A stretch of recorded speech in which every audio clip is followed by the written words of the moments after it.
लोग दुश्मनी निकालने के लिए जलते हुए प्रतिशोध की भावना से इस तरह की उल्टी सीधी कंप्लेंट्स तो फाइल कर देते हैं, लेकिन passport authority in adverse police report के आने के बावजूद भी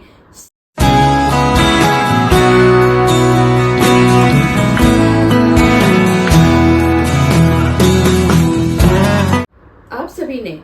बहुत बार समाज में सुना होगा कि अगर आपको किसी से बदला लेना है तो उसका सबसे अच्छा तरीका वो ये निकालते हैं कि जब भी किसी व्यक्ति को बाहर जाना होता है, पासपोर्ट रिन्यूअल की बात होती है या नया पासपोर्ट बनाने की बात होती है या वीजा लगाने की बात होती है, तो उस समय पर उनसे जलने वाले लोग बहुत बार क्रिमिनल कंप्लेंट्स फाइल कर दिया करते हैं। ऐसी स्थिति में उनको ऐसा लगता है, मतलब जिसने कंप्लेंट फाइल की है उसको ऐसा लगता है कि अगर वो ये कंप्लेंट फाइल कर देंगे तो वो व्यक्ति बाहर नहीं जा पाएगा और उसका बदला पूरा हो पाएगा। क्या वाकई में ऐसा होता है? अगर आप किसी के ऊपर क्रिमिनल कंप्लेंट कर दें तो उसका पासपोर्ट रिन्यूअल रुक सकता है या उसका पासपोर्ट नहीं बनेगा। ठीक इसी तरह का एक केस पहुंचता है मुंबई हाई कोर्ट में और इसमें बहुत ही प्यारा फैसला आया है हाल ही फिलहाल में। आज के वीडियो में उसी के बारे में हम चर्चा करेंगे। मैं एडवोकेट मोहिनी मोना आप सभी का पुनः स्वागत करती हूं और आप सभी देख रहे हैं आप सभी का पसंदीदा चैनल मोहिनी मोना एडवोकेट। अगर आपने मेरे इस चैनल को अभी तक सब्सक्राइब ना किया हो या आप मेरे इस चैनल के लिए नए हैं तो इसको जल्दी से जल्दी सब्सक्राइब कर दीजिएगा ताकि आपको इसी तरह के लीगल इंफॉर्मेटिव वीडियोस की नोटिफिकेशन सबसे पहले मिल सके। एक रिट पिटीशन फाइल की जाती है। चलिए उससे भी पहले हम केस का टाइटल जान लेते हैं। केस का टाइटल है कार्तिक वमन Bhatt versus union of India and others और इसमें फैसला आया है मुंबई हाई कोर्ट के द्वारा 21 जून 2024 को। कार्तिक वमन भट्ट के द्वारा एक रिट पिटीशन फाइल की जाती है और उसमें मांग की जाती है कि जो रिस्पोंडेंट नंबर 2 है यानी कि पासपोर्ट अथॉरिटी है उसको कोर्ट के द्वारा ये डायरेक्शंस दी जाएं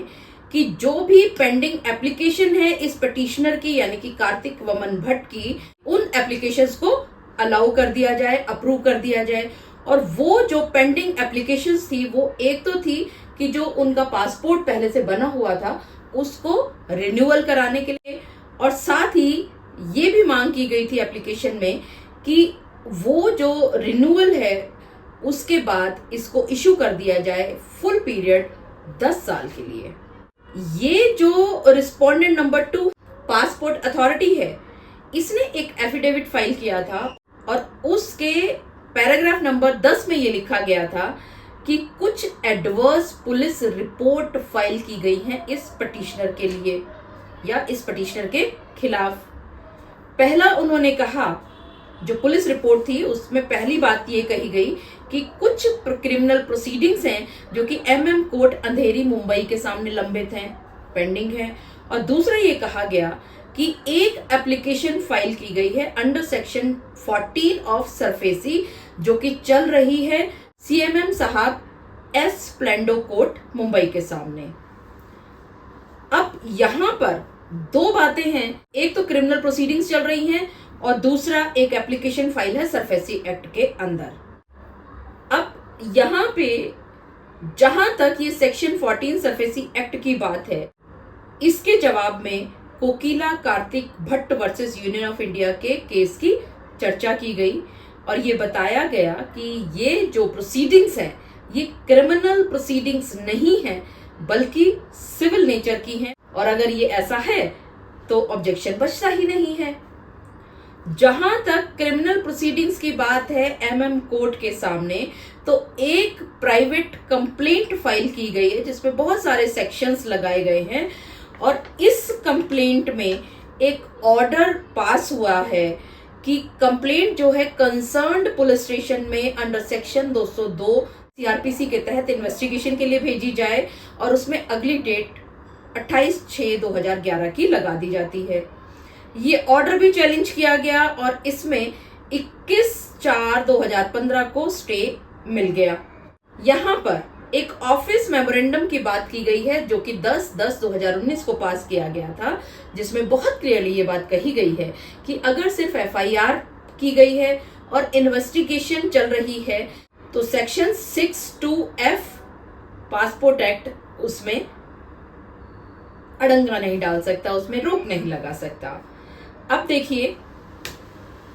ये जो कंप्लेंट थी, प्राइवेट कंप्लेंट, इसके अंदर एक ऑर्डर हो गया है कि कंसर्न पुलिस स्टेशन में अंडर सेक्शन 202 CRPC के तहत इन्वेस्टिगेशन के लिए भेजा गया, लेकिन वो भी आगे उसमें स्टे मिल जाता है। और जहां तक पासपोर्ट एक्ट के सेक्शन 62F पर बात की जाए तो पिटिशनर के वकील साहब का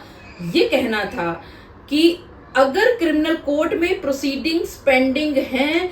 तभी सेक्शन 62F की बार आती है। इसका मतलब ये है कि कोर्ट में केस पेंडिंग हो क्रिमिनल नेचर का और कोर्ट ने उसमें कॉग्निजेंस ले लिया हो, लेकिन इस केस में जो ये केस है यहाँ पर कोई भी कॉग्निजेंस किसी भी कोर्ट के द्वारा नहीं लिया गया था, सिर्फ एक ऑर्डर पास किया गया था इंक्वायरी के लिए अंडर सेक्शन 202 CRPC और इसको भी स्टे कर लिया गया था। और इन सब चीजों को देखते हुए ये जो पासपोर्ट अथॉरिटी है वो अगर ये कह रहा है कि क्रिमिनल केस पेंडिंग है, उसका ये कहना गलत है, क्योंकि कोई भी क्रिमिनल केस पेंडिंग नहीं था, सिर्फ इंक्वायरी चल रही थी, किसी भी कोर्ट ने इसमें कॉग्निजेंस नहीं लिया है, ये कहना था इस पिटिशनर कार्तिक वमन भट्ट के वकील साहब का। और साथ ही साथ एक और तथ्य यहाँ पर पिटिशनर के वकील साहब ने कहा कि जब कंटेम्प्ट पिटीशन की प्रोसीडिंग्स चल रही थी तो वहां पर इस कंप्लेनेंट ने इस पिटिशनर के खिलाफ जो ये कंप्लेंट फाइल की थी उसको विड्रॉ करने की बात कर ली थी, लेकिन वो अलग बात है कि उसने अभी तक विड्रॉ नहीं की थी और उसके विड्रॉ न करने की जो सजा है वो अब ये पिटिशनर क्यों भुगतेगा। तो इसलिए ये जो पासपोर्ट अथॉरिटीज ने ये इसके पासपोर्ट को रिन्यू करने से मना कर दिया था और साथ ही इसके जो पासपोर्ट अथॉरिटी ने इसका जो पासपोर्ट है वो फुल पीरियड 10 साल के लिए जो इशू करने के लिए मना कर दिया था, ये अनजस्टिफाइड है, ये सही नहीं है। यहाँ पर पासपोर्ट अथॉरिटी के कौंसिल साहब ने कहा कि हाँ देखिए ये बात तो सच है, ये बात ये भी मान रहे हैं पिटिशनर के वकील साहब कि उनके खिलाफ एक एडवर्स पुलिस रिपोर्ट पेंडिंग है और इसीलिए पासपोर्ट एक्ट का सेक्शन 62F यहाँ पर लागू होना चाहिए क्योंकि एडवर्स पुलिस रिपोर्ट है। यहाँ मुंबई हाईकोर्ट ने दोनों साइड को बहुत विस्तार से सुना, अच्छी तरह से सारी चीजों को देखा, सारे मेमोरेंडम को पढ़ा, खास करके ऑफिस मेमोरेंडम 10/10/19 का जो था, जो कि बता रहा था section 62F of passport act के बारे में, उसको भी बहुत अच्छी तरह से खंगाला गया। और मुंबई हाईकोर्ट का कहना था कि जो कंप्लेंट फाइल की गई थी उसकी इंक्वायरी अंडर सेक्शन 202 CRPC के लिए भेजी गई है और उसमें भी 21/5/2015 को स्टे लग गया था। सिर्फ FIR को फाइल करने से और इन्वेस्टिगेशन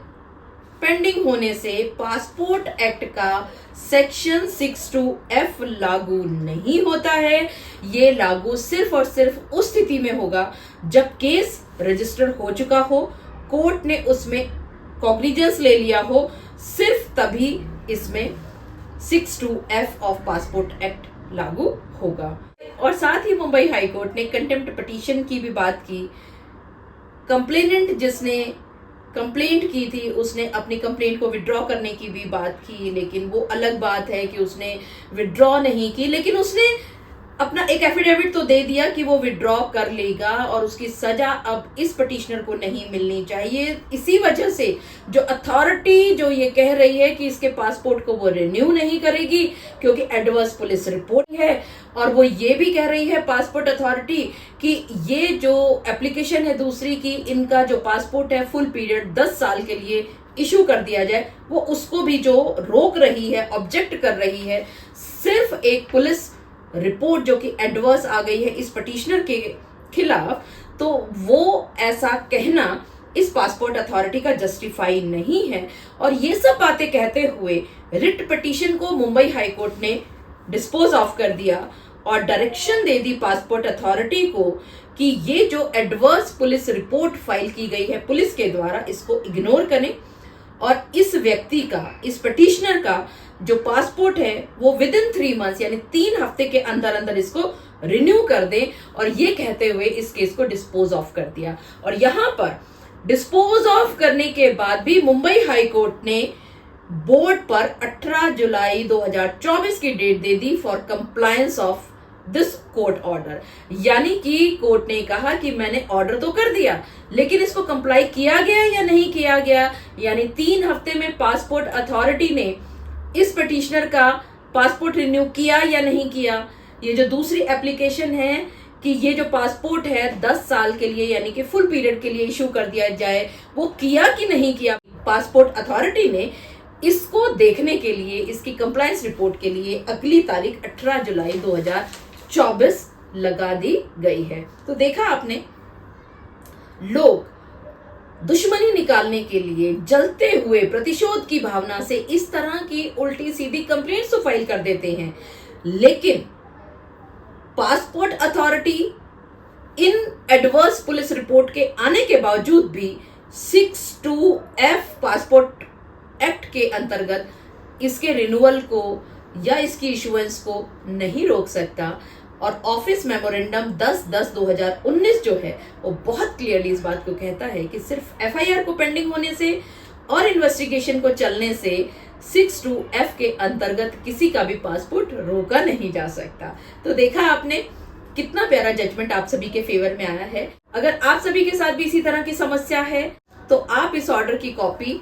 इस दिए गए नंबर पर रिक्वेस्ट भेज करके मंगवा सकते हैं और उसकी कॉपी को आप अपनी पासपोर्ट की एप्लीकेशन के साथ लगाते हुए अपने पासपोर्ट में जो फंसे हुए काम है उसको निकलवा सकते हो।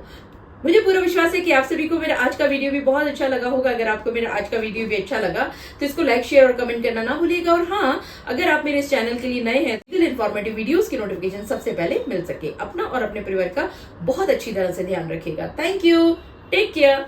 Bye bye.